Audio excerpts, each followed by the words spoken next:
चलिए, मैं हूँ गोविंद यादव उर्फ सर जी, और हमारे यूट्यूब चैनल पे आप सभी का स्वागत है। या फेसबुक पर आप पेज पे हो या फेसबुक पे हो, तो आप सभी का फेसबुक पर या इंस्टाग्राम जो भी सोशल प्लेटफॉर्म है, इस पे स्वागत है। आज से आप लोगों को वीडियो जो होगा रेगुलर मिलती रहेगी।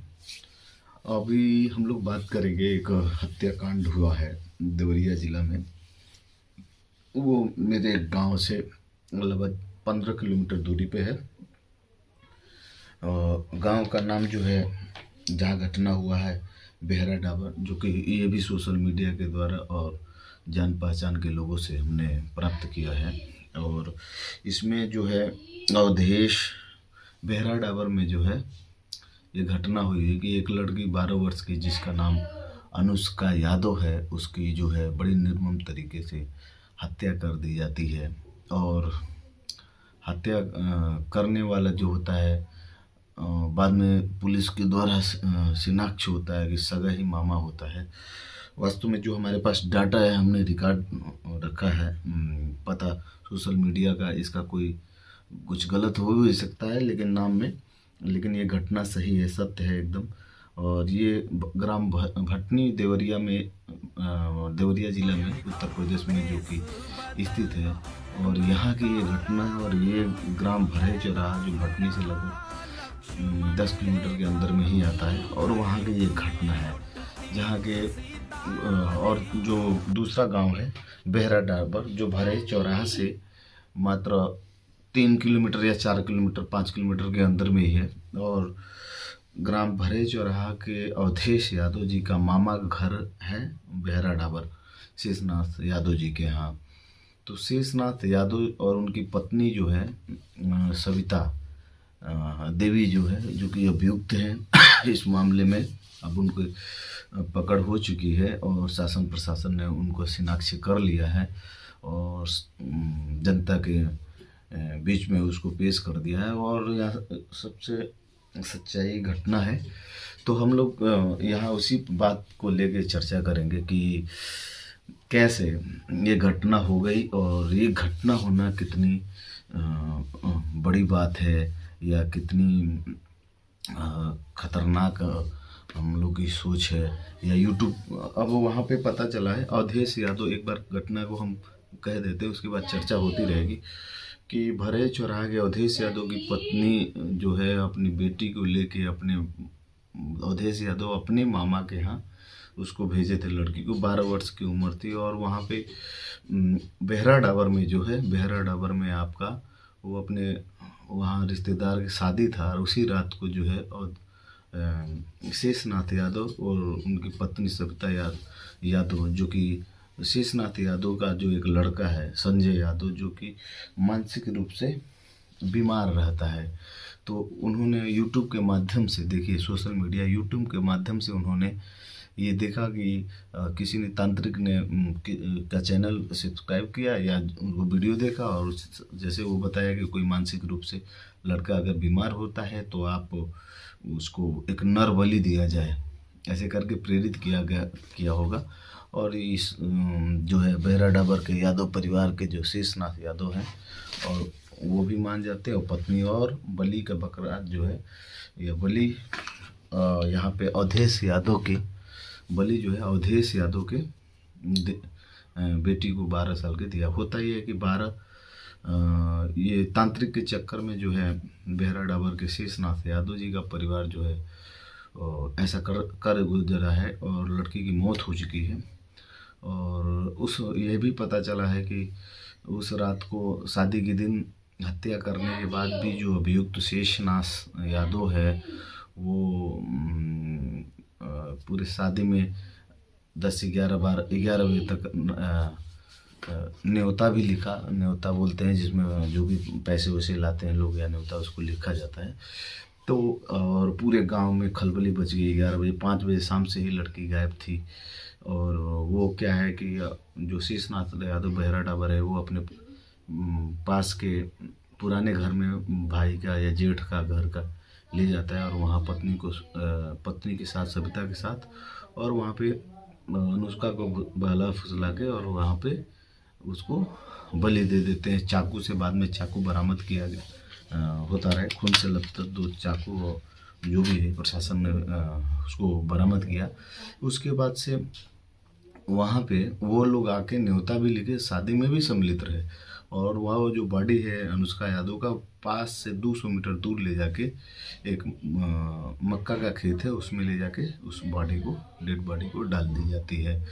और इस प्रकार से ये घटना होती है। तो कहने का मतलब हमारा ये मतलब है कि हम ये वीडियो क्यों बना रहे हैं, क्योंकि हमारा ये मतलब है कि ठीक है वहाँ पे ये घटना हुई और अब शासन उसका जो भी उसके प्रति कार्रवाई हुए वो शासन करेगा, सख्त सख्त कार्रवाई हमारी तरफ से भी करेगा कि ऐसी घटनाएं फिर ना हो। दूसरी बात कि शासन प्रशासन को ये भी तय करना चाहिए कि जो तांत्रिक है उसको, यूट्यूब चैनल को भी है ना संज्ञान में लेते हुए उसको, उस पर भी कार्रवाई करना चाहिए, जिससे कि ऐसी कुछ घटनाएं भविष्य में ना हो। दूसरी बात तो हम तो यादव समाज के वहाँ से है कि चलिए भाई, आपने कहा कि पीढ़ी एकता जिंदाबाद, आपने कहा कि SC ST एक हो जाओ, OBC एक हो जाओ, मूल निवासी हो जाओ, और पता नहीं तमाम संगठन OBC के भी हैं जो कि आप जानते ही हैं, है ना।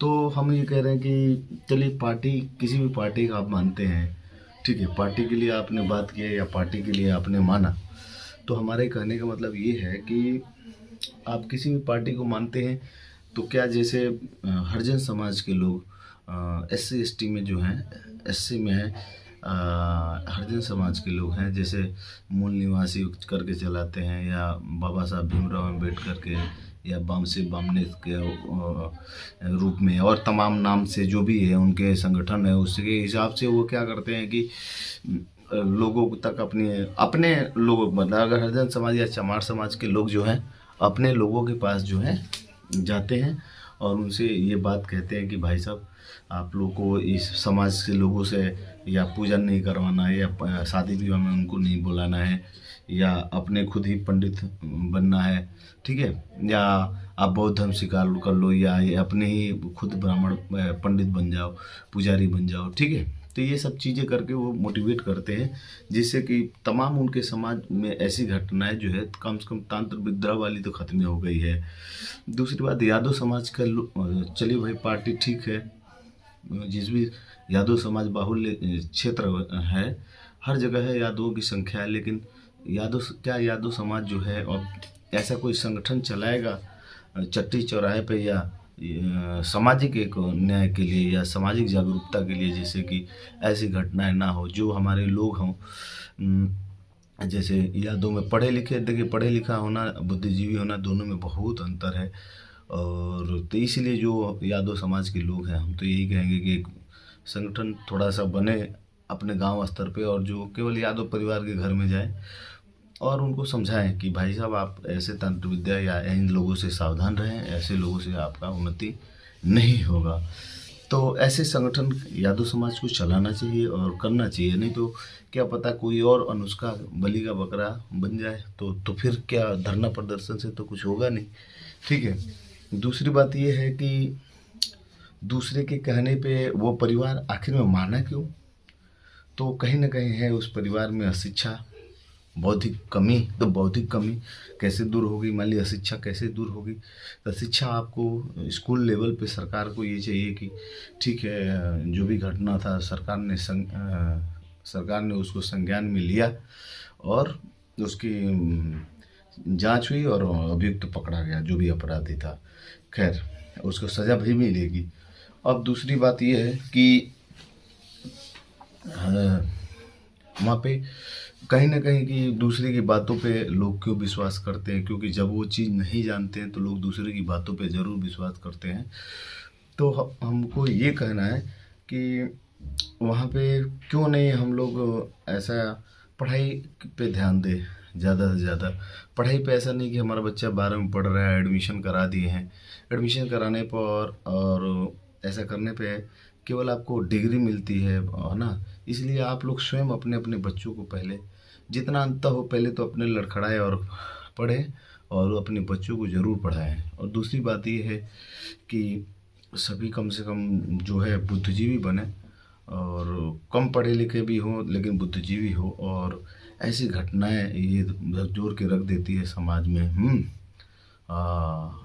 और तमाम जो साथी थे जो कि उन्होंने धरना प्रदर्शन किया, तमाम लोगों ने जुलूस निकाला, कैंडल मार्च निकाला और तमाम साथियों ने जो कि देवरिया में जिले स्तर पर इस लड़की का जो कि वहाँ पे प्रदर्शन हुआ, हर सामाजिक संगठन ने साथ दिया, चाहे कोई भी पार्टी के लोग हों, सब लोग मिल के सामने आए और ऐसी घटना का प्रशासन ने बड़ी समय रहते ही बहुत कम समयों में, इसके लिए मैं शासन प्रशासन को बहुत धन्यवाद देता हूँ, चूँकि उनकी ये ड्यूटी है ना, कि ऐसा वो करे और समाज के विश्वास जो है अपने प्रति जीते। और इसी तरह में तो हम ये कहना चाहेंगे कि आप सभी लोग केवल अपने से ये नहीं कि फलाना के स्कूल में डाल दिए, फलाना कोचिंग में डाल दिए, भाई साहब आपने खुद बुद्धिजीवी बने, है ना, और बच्चे आप लोग पढ़ाई पे ज़्यादा ध्यान रखें तो ऐसी घटनाएं फिर नहीं होगी। अगर वो लड़की रहती उससे कितने और वंशज आगे बढ़ते और जो भी हो ना, तो कैसे परिवार कर देता है आप लोग जरूर कमेंट करिएगा। तो सभी साथियों को हमारे इस YouTube चैनल से आप लोग जुड़े रहें, ऐसी घटनाएं फिर ना हो। सभी लोग को धन्यवाद।